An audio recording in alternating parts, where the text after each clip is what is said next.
Back in 1984, a festive year due to the many memorable moments happening in the world, Sonny Vaccaro, a basketball division talent scout for the Nike Shoe Company, was having difficulties looking for new talent who could raise the reputation of their shoe products. As the spearhead of a sports shoe company, Sonny was required to always be sharp and looking for athletes who had the potential to reap profit. That year, the sales of basketball shoes were led by Converse with 54% of market sales, followed by Adidas with 29%, and the 17% rest was held by Nike. Howard White, the head of the Nike basketball shoe division, said that at that time, Adidas was booming among American teenagers because it was widely used by new rappers, while Converse itself was already established as a basketball shoe for the two basketball legends, Magic Johnson and Larry Bird, who were the ambassadors of Converse. Nike itself still had the identity as a jogging shoe, and that was not a profitable thing because the youth was not interested in running shoes, which meant that it was not enough to reap profit from the teenagers. In the Nike Shoe Company itself, the basketball division is the poorest division in terms of withdrawing profit. Sonny was not happy to find out that their company's slogan, "Just Do It," was taken from the last words of a death penalty waiting for the shooters who were about to execute him. A marketing division meeting led by Rob Strasser was held to determine which NBA rookie they will approach that year to become their new ambassador. The first pick, Hakeem Olajuwon, was impossible to approach since he wouldn't pick Nike itself. The next pick, Sam Bowie, was already approached by Converse, as well as the third pick, Michael Jordan, which had been close to a deal with Adidas. They couldn't possibly be able to bargain with such a big brand. Meanwhile, the fourth pick, Sam Perkins, was considered less photogenic by the team, so the only options they had were the 5th pick to the 20th pick. John Stockton and Utah Jazz legend could be an option, as well as the 76ers legend, Charles Barkley, but both of them had a downside that made the team not picking both of them. The meeting did not bring results, so Rob chose to leave and was followed by Sonny. Both of them ended up chatting in the toilet. Sonny then proposed a name they should choose, namely Michael Jordan, but Rob balked because Jordan would be too expensive to approach. The budget that Nike had prepared was only $250,000, and that was meant to contract 3 players. Sonny then went to Phil Knight's office, the CEO of the Nike company.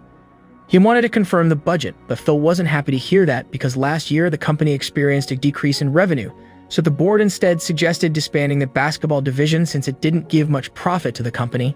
Despite that, Sonny still asked for an increase in the budget to double the offer, which was immediately refused by Phil. Sonny protested because he knew how much revenue they got from selling running shoes. The company shouldn't be stingy with the basketball division. Phil then explained that people wear basketball shoes if they want to play basketball, but running shoes can be used on many occasions, so it was more profitable. Sonny still believed that basketball was also profitable, but Phil instead responded with a boring philosophy about running. The meeting started again, only to be stagnant again. Sonny continued to carry out his survey. He even observed figures who were ambassadors for cereal products and so on. He also did not forget to ask people about basketball players that have a bright future. One night at Sonny's house, he was watching 2 shows at once. The first is an advertisement for a tennis racket featuring Arthur Ashe as the ambassador. The company made a product that is adapted to the character of the user. The second is a video recording of Michael Jordan when he made a decisive score for North Carolina. Sonny was as if struck by lightning. While seeing the broadcast, he repeated the scene several times. The next day, Sonny enthusiastically came to Rob's office and showed what he had seen last night. Rob didn't feel anything special about it, but Sonny then gave another point of view from what he saw. At that crucial moment, the ball was not passed to James Worthy, a senior player, but instead to Michael Jordan, an 18-year-old teenager. Sonny felt that the coach had entrusted the decisive seconds to an 18-year-old teenager who didn't have any burden in carrying on such an important role. Sonny saw an aura of greatness in young Michael Jordan, the thing that made him even more determined to recruit him. He would do anything to sign Michael Jordan, and he was not interested in 3 other players. Rob firmly refused the proposal because he didn't want to gamble with just a single player. The budget must still be spread to 3 players. Besides, if they want to offer $250,000, Adidas would be able to compete with it, and the opportunity to get an ambassador would be gone if they only approach a single player.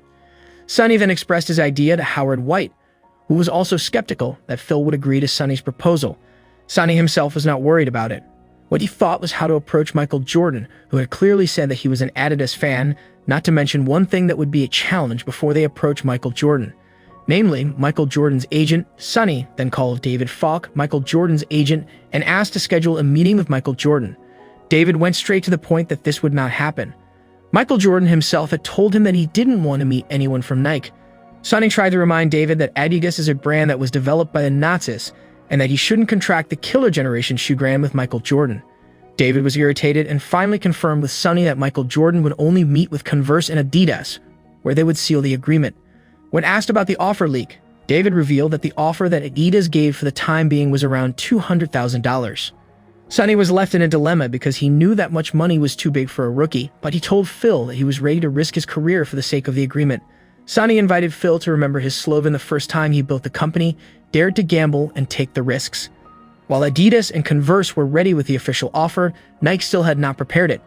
Phil wanted to have a meeting with Michael Jordan before he could give an official offer, which was against what David Fox said that they only accept requests for meetings with brands that have sent an official offer. Sonny then went to meet George Raveling, a basketball coach of the American Olympic team who was also close to Michael Jordan. George said that Michael Jordan had said that he wouldn't want to join Nike because apparently the shoes weren't that cool, and even though Nike would give a bonus and his dream car for the agreement, he still didn't want to sign a contract with them. Michael Jordan was actually an Adidas fanboy. Even though his team was sponsored by Converse, he would still wear Adidas shoes during training and would only put on the sponsor shoes before the match started. George mentioned that the one holding right about Jordan's agreement was his mother, Dolores Jordan. Sonny thought to go straight to Michael Jordan's family, but George warned that Sonny would be fired if he did such an unethical act. Sonny understood the consequences and he would sacrifice everything to seal the agreement. He then conveyed this to Howard White. He could understand Sonny's aspirations that even if he forbade him, he still wouldn't want to hear it. So Howard wouldn't forbid it because he knew that Sonny knew the consequences. Sonny went to Carolina and was welcomed by Michael Jordan's very friendly father. It was seen that Michael Jordan's mother was the one in charge of the house. At that time, Sonny still hadn't met Michael Jordan yet. Dolores wanted Sonny to be able to convince her first. Sonny tried to change Dolores' stance by saying that if Michael Jordan sealed a contract with Converse, he will be one of the other great players contracted by the company, while if he signed for Adidas, the company itself was having a major issue after the death of Adi Dassler. But if Michael Jordan joined Nike, he will be the center of attention and will be treated specially. After hearing the explanation from Sonny, everyone was furious. David Fox snapped and cursed because of Sonny's impolite behavior, even though in the end he conveyed a message from Dolores that Michael Jordan was ready to meet next Monday night. Phil was no less furious with Sonny's behavior, which he considered had stepped over the position of CEO. Despite being mad, he still let Sonny do the meeting, but at that time he still didn't want to make an official offer. He would think about it, and maybe even would cancel the meeting. However, Sonny still went ahead. He then met Rob, who was even excited that they would meet with Michael Jordan. Sonny immediately entered the creative room and asked for a prototype shoe to be made to show to Michael Jordan. Sonny asked that the shoes should be specially designed with the charisma and characteristics of Michael Jordan and prioritize the design aspect rather than the function. The designer only had a few days to complete that. Michael Jordan finally held his first meeting with the first prospective endorser, namely the Converse company. He was given impressions of Converse advertisements starring Magic Johnson, Larry Bird, and Julius Erving. Dolores began to understand that her son would only be number 4 in the company. She started to understand what Sonny told her the last time. Back to Nike, Peter Moore, the designer, had finished the prototype shoes for Jordan, but there were still things that weren't made to the expectation. The color was too flat, dominantly white. Peter explained that the design he made was adjusted to NBA regulations, where all shoes worn by players should be dominantly white-colored, and if the player disobeyed the rules, a fine of $5,000 will be charged to the player per game. Rob then proposed that they give the dominant red color according to the colors of the Chicago Bulls, and they would pay all the fines that would be imposed on Michael Jordan. They agreed with the proposal and started working. Peter then came up with another idea, namely naming the shoes with air, which was planned to be applied to another product, while putting on Michael Jordan's name after it. That was the birth of Air Jordan, the legendary basketball shoe by Nike. This trio stayed up late at the office and even came at the weekend to finish the presentation before they meet Michael Jordan.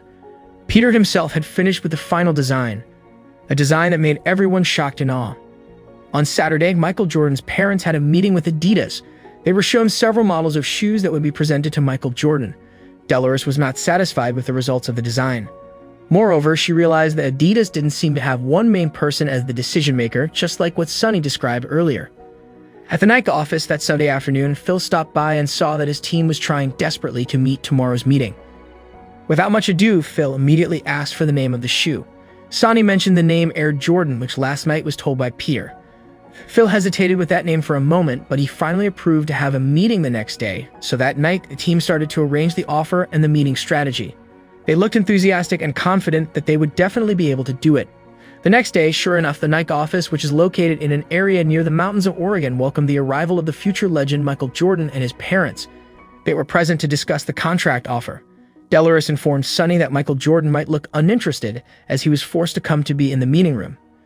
Michael Jordan really looked uninterested to respond to Sonny and Rob, who tried to joke with him. Thankfully, Howard White was there to break the ice. Michael Jordan was attracted after he saw the prototype shoes that had been prepared. The first Air Jordan was dominantly red in color, identical to the Chicago Bulls jersey. Sonny and Rob mentioned that they were ready to pay the fine. Phil then showed up late to give the impression of being someone who was too busy, but purposely saved time to attend this very important meeting. Rob then made a marketing presentation about the publication plan of printed media while showing a presentation that bored Sonny. Suddenly, he asked Rob to stop showing the presentation and started an inspirational oration that moved the hearts of Michael Jordan and his family. He explained that Michael Jordan could get all the money and fame if he signed a contract with the other brands, but Nike had something different. What you will get is an eternity. Shoes are just shoes until someone puts their foot on them. Everyone in the room would be forgotten if their time had passed, but not with Michael Jordan's name in their Air Jordan shoes. Nike carried a mission to make Michael Jordan's name a legend that lasts forever. That statement made the Jordan family speechless. Phil immediately handed over the official offer letter he had prepared. The biggest contract offer ever made by Nike to an athlete. Nike had been trying to find the star, and they were sure that Michael Jordan is the one. The oration had convinced Delores. She then brought the contract and asked them to wait. The team had seen the signal that the meeting had succeeded in persuading the superstar to forget about Adidas. Phil was very respectful towards Sonny's speech earlier, even though he was a bit offended by the statement that their names would all be forgotten. As the founder of Nike, Phil was sure that his name is on the same level as the names of other legends like Kareem Abdul-Jabbar. The next few days were nerve-wracking as Sonny and the others were waiting for news from Delores. Things might get ugly, or maybe the fortune goddess was on their side. A few days later, the call came not from Michael Jordan, but from Howard White, who had become close to Jordan's father. He received a leak that Adidas had resubmitted their bid with the same value as Nike plus the Mercy 380 SL car. Sonny immediately felt bad because they wouldn't be able to afford a better offer, because that was everything they could offer. Sonny couldn't bear to see Rob, who had really supported him in running the project. He also imagined that today would be his last day in that office because the Nike basketball division could be disbanded by tomorrow. But then the destined call came from an unexpected person, Delores herself. She had taken full power over all of Michael Jordan's decisions. She said that they did not accept Adidas' offer, but decided to sign with Nike. Sonny was beyond happy to hear that. Delores would accept Nike's offer, which was $250,000 plus a bonus of a red Mercedes-Benz 380 SL, but with one other condition. A term that will change the entirety of the contract rules between a product and the brand ambassador. Delores demanded Sonny and Nike to embody what they echoed yesterday in their promotion, that they will put Michael Jordan's name in their shoe products. For this reason, she also wanted all Air Jordan products to be labeled with her son's name on them, and for every sale of Air Jordan shoes, her son must receive a percentage of sales royalties. Sonny was left shocked to hear that. Such a contract had never been done before. It was very difficult to even listen to this request. Delores then replied that she knew the demands of the sponsors for the athletes who were contracted, that the athlete must always perform brilliantly and continuously to boost sales. She only asked for a win-win solution so that it would be equally fair for both sides. They had to believe that Michael Jordan would perform brilliantly.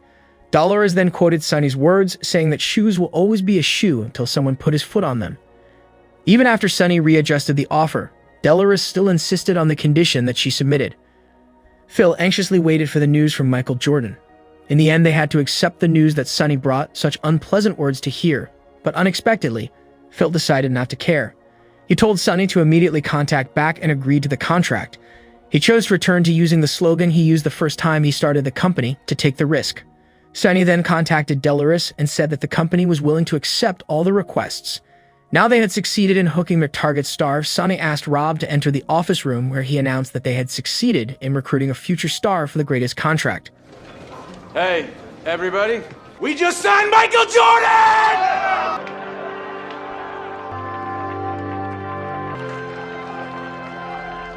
The most successful contract ever happened to the company.